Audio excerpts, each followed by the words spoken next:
The warning came 3 times. Each time, it was ignored.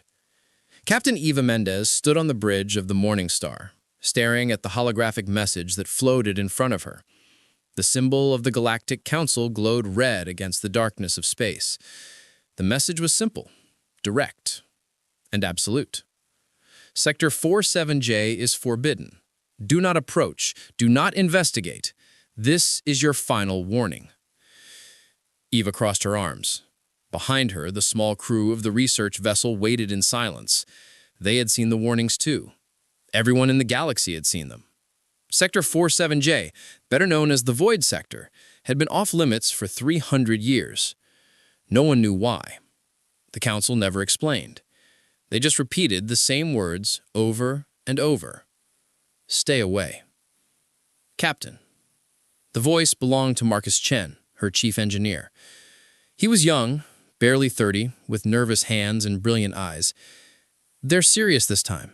If we cross that boundary, they'll send ships. Eva didn't look at him. She kept her eyes on the warning message. Let them send ships. Eva. She didn't come this far to turn around now, Marcus. She finally turned to face her crew. There were only 5 of them. 5 humans on a ship barely large enough to be called a vessel. They weren't military. They weren't explorers. They were scientists, researchers, people who asked questions when everyone else stayed quiet. And they were tired of being told no. The Council has been hiding something in that sector for 3 centuries. Every species in the galaxy just accepts it. They follow the rules. They don't ask questions. But we're human. We don't work that way. Lieutenant Sarah Park stepped forward. She was short, fierce, with scars on her hands from years of working with engines and machines. The Council has firepower we can't imagine.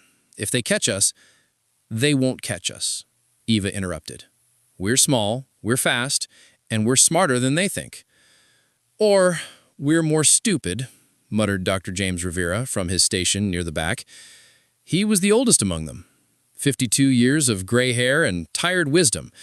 But even he didn't move to leave. Even he wanted to know. Eva smiled slightly. Maybe both.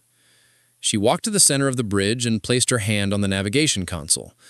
The stars stretched out before them, cold and infinite. Somewhere in that darkness was the Void Sector. Somewhere in that forbidden zone was the truth. I'm not ordering anyone to come, Eva said quietly. If you want to turn back, now's the time. I won't blame you. The Council doesn't forgive. If we do this, we might not come home. No one moved. No one spoke. Then Marcus Chen laughed. It was a short, sharp sound. You think I came all the way out here to turn around now? I didn't spend 6 months designing a cloaking field just to run away. Sarah Part nodded. I'm in. Dr. Rivera sighed heavily, but he didn't protest. I've wanted to see what's in that sector since I was a student. I'm too old to start being smart now. The last crew member, a young woman named Zara West, grinned. She was their communications officer, barely 25, with wild red hair and a reckless streak a mile wide. If we're making history, I want my name on it. Eva looked at each of them. These weren't soldiers, they weren't warriors. They were ordinary people who refused to accept the word no. They were human. All right then, Eva said. She turned back to the console and entered the coordinates. Let's go see what the Council doesn't want us to find. The Morning Star turned slowly in space. Its engines hummed to life, a quiet sound that vibrated through the metal walls. The warning message flashed one final time, red and angry, before Eva dismissed it with a wave of her hand. They crossed the boundary 12 minutes later. Nothing happened at first. Space looked the same. The stars were just as cold, just as distant. But then the sensors began to pick up something strange. An energy signature. Old, massive, impossible. Captain, Sarah said, her voice tight. There's something out there. Eva leaned forward. Show me. The view screen changed. At first there was only darkness. Then, slowly, a shape began to appear. It was huge, larger than any station Eva had ever seen. It hung in space like a ghost, silent and ancient. Its surface was covered in symbols that glowed faintly, pulsing with a rhythm that felt almost alive. "What is that?" Zara whispered. No one answered. The station, if it was a station, looked like it had been there for thousands of years, maybe longer. Its architecture was strange, alien in a way that made Eva's skin crawl. It didn't match any species she knew. Not the Vryn, not the Tolkar, not even the extinct predecessors. "Scanning now," Dr. Rivera said. His fingers moved quickly over his console. "I'm picking up power readings, faint, but still active. Whatever this thing is, it's still running." Marcus swore softly. "After 300 years? How is that possible?" Eva didn't answer. She couldn't look away from the station. Something about it pulled at her, a feeling she couldn't name. Curiosity? Fear? Wonder. "Take us closer," she said. "Captain." "Closer, Sarah." The Morning Star moved forward, slow and careful. The ancient station grew larger on the screen, and as they approached, Eva saw something that made her blood run cold. There were other ships, dozens of them, wrecks scattered around the station like broken toys. Some were centuries old. Others looked recent. All of them were council ships. The silence on the bridge was absolute. Eva stared at the wreckage floating around the ancient station. Council ships. Dozens of them. Some were so old their hulls had turned black with age. Others still had markings visible on their sides, the proud symbols of the Galactic Council's fleet. All of them were dead. All of them were broken. "They've been coming here," Marcus whispered. "The Council. They've been sending ships to this place."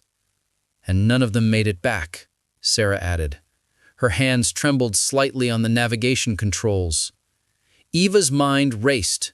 The Council had forbidden everyone from entering the Void Sector. They had threatened war. They had enforced the boundary with absolute authority. But they had been coming here themselves, secretly, for 300 years. Why? Zara asked the question they were all thinking. Why tell everyone to stay away, then keep coming back? Dr. Rivera looked up from his console. His face was pale. Because they're looking for something, or trying to contain something. Eva took a deep breath. Every instinct told her to turn around, to run, to take her crew and get as far away from this place as possible. But the human part of her, the stubborn, curious, reckless part, pushed her forward. "Marcus, how's our cloaking field holding?" "Stable. As far as anyone knows, we're not here." "Good. Sarah, take us through the wreckage. Slowly. I want to get closer to that station." The Morning Star moved like a ghost through the graveyard of ships. Eva watched the wrecks drift past on the view screen. Some had been torn apart by weapons fire. Others looked like they had simply stopped. No damage, no signs of battle, just empty vessels floating in the dark. "Captain," Dr. Rivera said carefully, "I'm detecting life signs." Everyone turned to look at him. "Where?" Eva demanded. "Inside the station. Faint. Multiple signatures. They're not human." Eva's heart pounded. "Council species?" "Can't tell. The readings are strange, distorted." Eva made her decision. "We're going in. Marcus, prep the shuttle. Sarah, find us a docking port." "Eva, this is insane," Dr. Rivera protested. "We don't know what's in there." "That's why we're going to find out." Eva turned to face him. "Doctor, we came here for answers. We're not leaving without them." Dr. Rivera held her gaze for a long moment, then nodded slowly. "I'm coming with you." "So am I," Marcus said immediately. Eva shook her head. "Sarah and Zara stay with the ship. If something goes wrong, you run. Don't wait for us. Don't come looking. You get this information back to human space. Understood?" Sarah looked like she wanted to argue, but she nodded. "Understood, Captain." 20 minutes later, Eva stood in the airlock of the shuttle, suited up and ready. Marcus and Dr. Rivera were beside her. Through the window, she could see the station's surface getting closer. Up close, it was even more massive than she had imagined. The symbols carved into its hull glowed with a sickly green light that pulsed in rhythm with something deep inside. The shuttle docked to the heavy clang. The airlock cycled. And then they were inside. The corridors of the station were massive. The ceiling stretched up 30 feet above their heads. The walls were covered with more of those strange symbols, all of them glowing. The air was breathable, according to their scanners, but Eva kept her helmet on anyway. "This place is old," Dr. Rivera said quietly. His voice echoed in the empty hallway. "I mean, really old. Older than the Council. Older than any civilization we know." They moved forward carefully. Every sound seemed too loud. Every shadow seemed too dark. Eva's hand rested on the weapon at her side, though she didn't know what good it would do against whatever lived here. They found the first body 10 minutes later. It was a Vryn, one of the Council's most powerful species. Tall, four-armed, covered with thick scales that could stop most weapons. But this one was dead. It lay crumpled against the wall with its eyes wide open in an expression of absolute terror. "No wounds?" Marcus observed. "No signs of struggle." "Then what killed it?" Eva asked. Dr. Rivera scanned the body with his handheld device. "Nothing. According to this, the Vryn just stopped living. Heart failure. Brain death. All at once." Eva felt a chill run down her spine. "Move forward. Stay alert." They found more bodies as they went deeper. Different species, different times. Some looked fresh. Others were centuries old. All of them had died the same way. No wounds, no violence. Just sudden, inexplicable death. And then they found the chamber. It was huge, circular, with a ceiling that disappeared into darkness above. In the center of the room stood a pillar of light. Pure, white, brilliant. It rose from the floor and pierced the ceiling like a spear. Around it, floating in the air, were thousands of fragments, pieces of something. They glowed with the same white light, rotating slowly in an endless dance. "What is that?" Marcus breathed. Eva stepped closer. She could feel it now. A presence. Not hostile, not friendly. Just aware, watching, waiting. Dr. Rivera's scanner was going crazy. "I'm reading energy levels that shouldn't be possible. This thing it's a power source, but not like anything we've ever seen." "It's beautiful," Eva whispered. And then it spoke. Not in words, not in any language, but Eva heard it anyway. In her mind, in her bones, a voice that was ancient and young at the same time. A voice that had been waiting for someone to listen. Finally! Finally, they send ones who do not fear! Eva froze. "Did you hear that?" Marcus and Dr. Rivera stared at her. "Hear what?" The voice came again, stronger now. "The others came to silence me, to cage me, to use me. But you came to understand." Eva's hands trembled. "Who are you?" "I am what remains. I am the warning they ignore. I am the truth they fear. And now, human, you will carry my message." Eva couldn't move. The voice filled her mind like water filling a glass, overwhelming and complete. Marcus and Dr. Rivera were shouting something, but their voices seemed distant, unimportant. All that mattered was the light. All that mattered was the presence speaking to her. "Do not be afraid," the voice said. "I mean you no harm. I never have." "Then why are there bodies everywhere?" Eva managed to speak, though her lips felt numb. "Why did all those people die?" "They died because they tried to destroy me. They came with weapons, with cages, with fear in their hearts. I defended myself the only way I could. I stopped them." Eva's mind raced. "You're a weapon." "No." The voice was sad now. "I am a record, a memory, a warning left by those who came before. Your council knows this. They have always known. What warning? The light pulsed brighter. The fragments floating around the pillar began to spin faster, and then Eva saw it. Images flooded Eva's mind. Not her memories, someone else's. Something else's. She saw a galaxy full of life. Thousands of species, millions of worlds, all connected in peace. She saw technology beyond imagination. Cities that floated in space. Ships that moved between stars in the blink of an eye. A civilization so advanced that they had conquered death itself. And then she saw what happened next. The war came slowly at first. Arguments over resources, disputes over territory, small conflicts that grew into larger ones. The advanced species split into factions. Weapons were built, terrible weapons. Weapons that could destroy suns. Weapons that could unravel reality itself.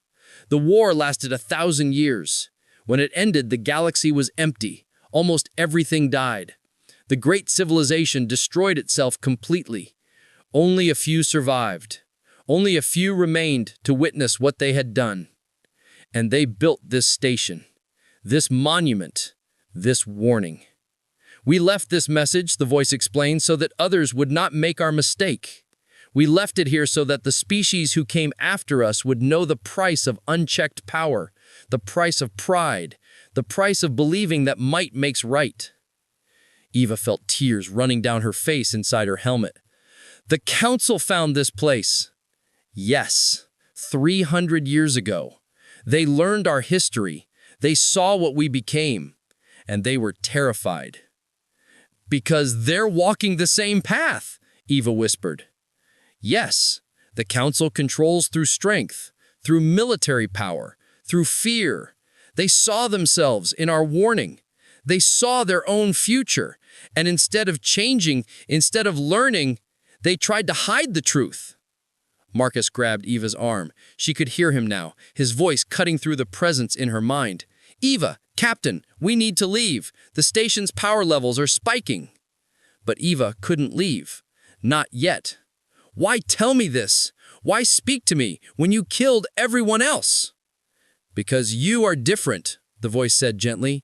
Your species is young, reckless, foolish in many ways, but you do not bend easily. You do not follow without question. You came here not to destroy me, but to understand. You are what the galaxy needs. I'm just one person. My crew is just 5 people. We can't change anything.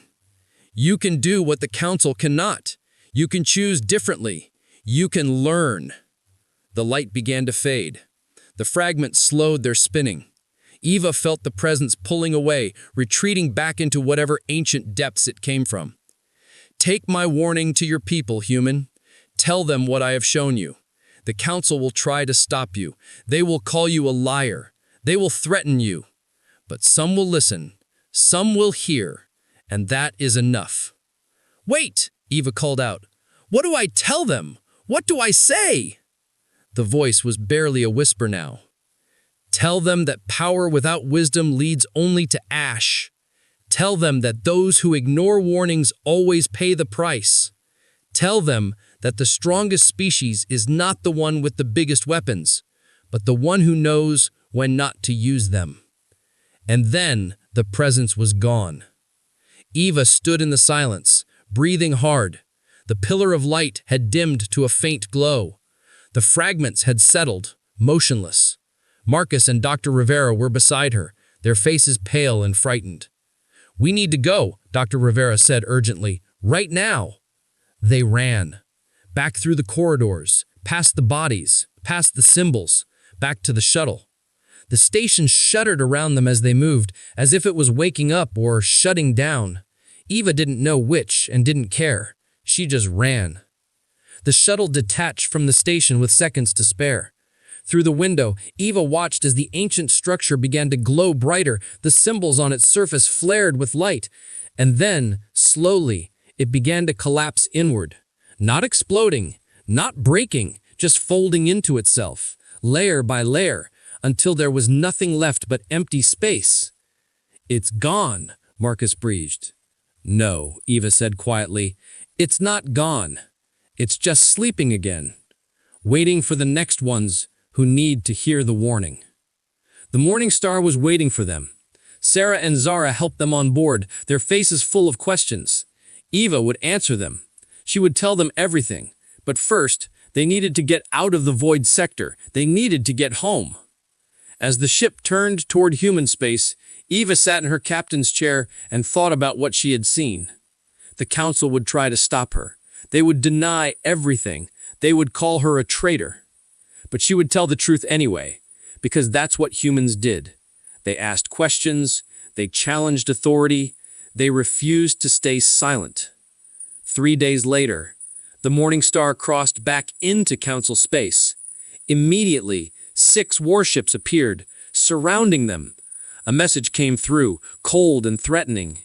Captain Mendez, you have violated Council law. Surrender immediately or be destroyed. Eva smiled. She opened a channel, not just to the warships, but to every listening station within range. Every planet, every ship, every species that might be listening. My name is Captain Eva Mendez. I am human, and I have a message for the galaxy. The Council has been lying to you. I have proof, and I'm going to show you everything. She pressed a button. The data began to transmit. The images, the memories, the warning. The Council ships powered their weapons. But Eva didn't care. The truth was out. And truth, she knew, was the most powerful weapon of all. Behind her, Marcus laughed. Well, Captain, we definitely made history. Eva nodded. Yeah, we did. Outside, the stars burned cold and bright, and humanity, small and stubborn and unbreakable, carried its warning to the galaxy. They had been told to stay away. They had ignored the warning. And because of that, everything would change.